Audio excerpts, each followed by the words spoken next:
ಒಂದೇ ವರ್ಷದಲ್ಲಿ ಕೋಲಾರ ಜಿಲ್ಲೆಯಲ್ಲಿ ದಾಖಲಾದವು 533 ಪ್ರಕರಣಗಳು.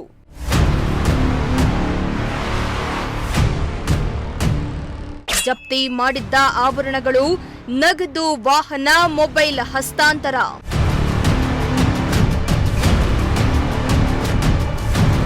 ಎಸ್ ವೀಕ್ಷಕರೇ, ಕೋಲಾರದಲ್ಲಿ ಈ ವರ್ಷದಲ್ಲಿ ವಿವಿಧ ಪೊಲೀಸ್ ಠಾಣೆಗಳಲ್ಲಿ ಡಿಸೆಂಬರ್ವರೆಗೂ ಸುಮಾರು 533 ಪ್ರಕರಣಗಳು ದಾಖಲಾಗಿದ್ದು, ಪ್ರಕರಣವನ್ನ ಭೇದಪಡಿಸಿ ಪೊಲೀಸರು ಇಂದು ಪೊಲೀಸ್ ಠಾಣೆಯಲ್ಲಿ ಕಳೆದುಕೊಂಡಿದ್ದವರಿಗೆ ಅವರ ವಸ್ತುಗಳನ್ನು ಮತ್ತೆ ಹಿಂದಿರುಗಿಸುವ ಕಾರ್ಯವನ್ನ ಮಾಡಲಾಯಿತು.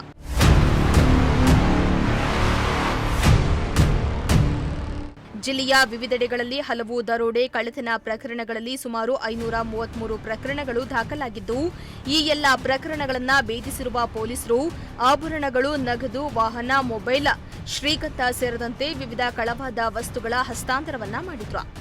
1.813 ಕೆಜಿ ಚಿನ್ನ, 3.143 ಕೆಜಿ ಬೆಳ್ಳಿ, 7,62,820 ರೂಪಾಯಿ ನಗದು, 1,420 ಕೆಜಿ ಗಂಧದ ತುಂಡುಗಳು, 25 ವಾಹನಗಳು, 461 ಮೊಬೈಲ್ಗಳು ವಾರಸುದಾರರಿಗೆ ಹಿಂದಿರುಗಿಸಿದ್ರು.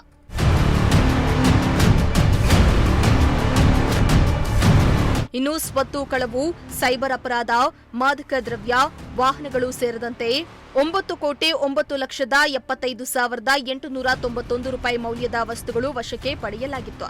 ಪೊಲೀಸ್ ವರಿಷ್ಠಾಧಿಕಾರಿಗಳಾದ ನಿಖಿಲ್ ಬಿ ಅವರ ನೇತೃತ್ವದಲ್ಲಿ ಮಾಲೀಕರಿಗೆ ವಸ್ತುಗಳನ್ನು ಹಿಂದಿರುಗಿಸಿದ್ರು.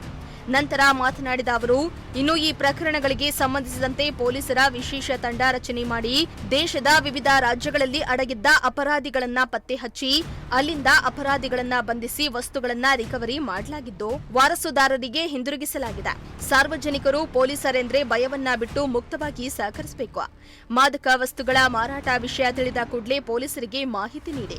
ಸಾರ್ವಜನಿಕರಿಗೆ ತೊಂದರೆಯಾದರೆ ಪೊಲೀಸರು ಸದಾ ನಿಮ್ಮ ಜೊತೆಯಲ್ಲೇ ಇರ್ತಾರೆ ಎಂದಿದ್ದಾರೆ. ಕೋಲಾರ ಜಿಲ್ಲಾ ಪೊಲೀಸ್ ವತಿಯಿಂದ ನಾವು ವಾರ್ಷಿಕ ಪ್ರಾಪರ್ಟಿ ರಿಟರ್ನ್ ಪರೇಡ್ ಅನ್ನ ಆಯೋಜನೆ ಮಾಡಿದ್ವಿ.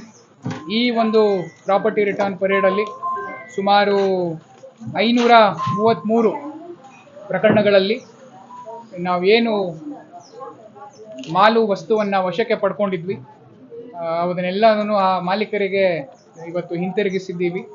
ಇವತ್ತು ನಾವು ಇಲ್ಲಿ ಈ ಒಂದು ಕಾರ್ಯಕ್ರಮದಲ್ಲಿ ಒಟ್ಟು 2,57,00,000 ಮೌಲ್ಯದ ಏನು ನಗದಾಗಿರ್ಬೋದು, ಚಿನ್ನ, ಬೆಳ್ಳಿ ಆಗಿರ್ಬೋದು, ಮತ್ತು ಇತರೆ ಮೊಬೈಲ್ಸ್ ಆಗಿರ್ಬೋದು ಎಲ್ಲವನ್ನು ವಾಪಸ್ಸು ಅವರಿಗೆ ನೀಡಿದ್ದೀವಿ.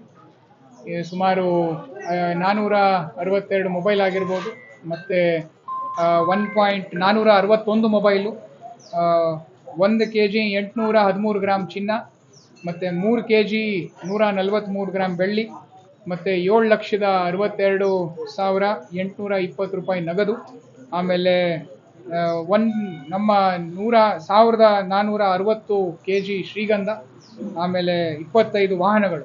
ಇಷ್ಟನ್ನು ನಾವು ಇವತ್ತು ಈ ಒಂದು ಪರೇಡ್ ಗ್ರೌಂಡಲ್ಲಿ ವಾಪಸ್ ಕೊಟ್ಟಿದ್ದೀವಿ.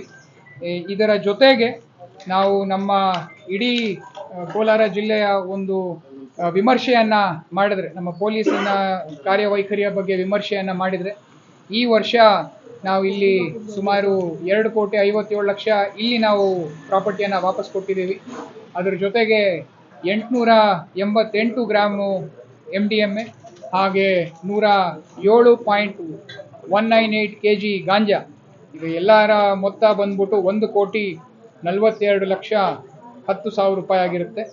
ಹಾಗೆ ಈ ಬೇರೆ ಇತರೆ ಪ್ರಕರಣಗಳಲ್ಲಿ ಯಾರು ಇಲ್ಲಿ ಬಂದಿಲ್ಲ, ಅದು ಅವರು ಇವತ್ತು ಕಾರಣಾಂತರಗಳಿಂದ ಅವರು ಬರೋಕ್ಕಾಗಿಲ್ಲ, ಅದೆಲ್ಲ ವ್ಯಾಲ್ಯೂನ ನಾವು ಆ್ಯಡ್ ಮಾಡಿದ್ರೆ ಒಂದು 4,32,77,477 ರೂಪಾಯಿ. ಸೊ ಇಷ್ಟು ಮಾಲುಗಳನ್ನು ನಾವು ವಶಕ್ಕೆ ಪಡ್ಕೊಂಡಿದ್ದೀವಿ. ಹಾಗೆ ಸೈಬರ್ ಕ್ರೈಮಲ್ಲಿ ಸುಮಾರು 34,60,456 ರೂಪಾಯಿಯನ್ನು ನಾವು ಅವರವರ ಅಕೌಂಟ್ಗೆ ಕೋರ್ಟ್ ಮುಖಾಂತರ ಆರ್ಡರ್ನ ತಗೊಂಡು ಹಿಂದಿರುಗಿಸಿದ್ದೀವಿ. ಹಾಗೆ ಅದರ ಜೊತೆಗೆ 4,28,000 ರೂಪಾಯಿ ಬೆಲೆ ಬಾಳುವ ಬಂಗಾರವನ್ನು, ಆ ಒಡವೆನೆಲ್ಲ ನಾವು, ಯಾಕಂದರೆ ಕೆಲವು ಸರ್ತಿ ಅವರು ದುಡ್ಡು ತೊಗೊಂಡ್ಬಿಟ್ಟು ಆಲ್ರೆಡಿ ಒಡವೆನ ಮಾಡಿಸ್ಕೊಂಡ್ಬಿಟ್ಟಿದ್ರು, ಅಂಥದ್ರಲ್ಲೂ ಅದನ್ನು ನಾವು ಬಿಡದಲ್ಲೇ ಒಡವೆ ಕೂಡ ನಾವು ಒಂದು ಸ್ವಲ್ಪ ಹೋಗ್ಬಿಟ್ಟು ರಿಕವರಿ ಮಾಡ್ಕೊಂಡಿದ್ದೀವಿ. ಒಟ್ಟಾರೆ ನಮ್ಮ ಜಿಲ್ಲೆಯ ವಿವಿಧ ಪೊಲೀಸ್ ಠಾಣೆಗಳಲ್ಲಿ ಸ್ವತ್ತು ಕಳವು ಪ್ರಕರಣ ಮತ್ತು ಸೈಬರ್ ಅಪರಾಧ ಪ್ರಕರಣಗಳಲ್ಲಿ ಮಾದಕ ದ್ರವ್ಯ ಮತ್ತು ಗಾಂಜಾ ಮತ್ತು ವಾಹನಗಳನ್ನು ವಶಪಡಿಸಿಕೊಂಡಿದ್ದು ಒಟ್ಟು ಮೌಲ್ಯ ನಮ್ಮ ಎಂಟೈರ್ ಇವಾಗ ಏನು ಇಲ್ಲಿ ಬಂದಿರೋರು ಮತ್ತು ಇತರೆ ಎಲ್ಲರನ್ನು ಸೇರಿಸಿ ಸುಮಾರು 9,75,891 ರೂಪಾಯಿ ಆಗಿದೆ. ಈ ವರ್ಷ ನಮ್ಮಲ್ಲಿ ಎಲ್ಲರೂ ಕೂಡ ಎಲ್ಲ ಆಫೀಸರ್ಸು ನಮ್ಮ ಎಲ್ಲ ಕ್ರೈಮ್ ಸ್ಟಾಫು ಅತ್ಯುತ್ತಮವಾಗಿ ಕೆಲಸವನ್ನು ಮಾಡಿದ್ದಾರೆ. Bureau report, Prajashakti TV.